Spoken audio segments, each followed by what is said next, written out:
At Lombard Odier, we have developed real carbon expertise to align our portfolios to the net zero transition. We focus on two essential concepts. The first concept is the risk linked to the CO2 exposure in a portfolio. And the second concept is the transition trajectories of portfolio companies. We focus on companies for whom decarbonization may create real financial risks, and we focus on how those same companies are dealing with the transition. To assess the risk linked to CO2 exposure, we go much further than just analyzing carbon footprints. In fact, we determine climate value at risk and the way this climate value at risk is distributed across the portfolio. CO2 exposure is not about CO2 footprint, but it's rather about the decarbonization challenge.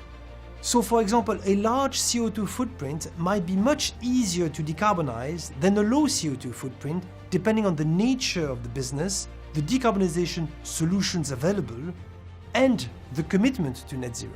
And also, we don't just look at direct emissions, but we consider all indirect emissions of a company across its entire supply chain and customer base.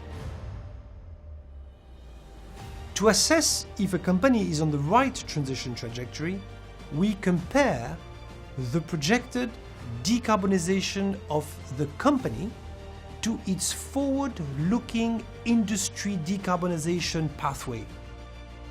We have determined decarbonization pathways for more than 160 industries across 6 regions of the world. Thus, for any company across very different economic activities, we are able to determine whether it is on the right decarbonization trajectory. Or in other words, a decarbonization trajectory which will cut all emissions by 2050. Because this is an incredibly complex analytical process, we ultimately translate the results into temperature. Companies that are above 1.5 degrees are not on a trajectory to reduce their CO2 emissions by 100% by 2050. And of course, those which are below are. Our carbon expertise can be applied to individual portfolios, but also to make it even more accessible to clients, we are providing a number of core strategies in equities and fixed income which are already targeting net zero.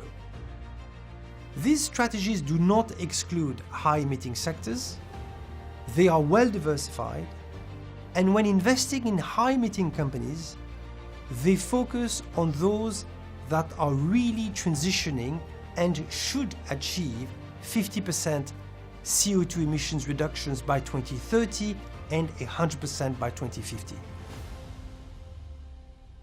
So to conclude, let me just leave you with one thought.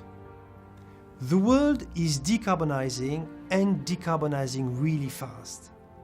It is time to rethink our portfolios and make sure that they are fit for this most profound economic transition.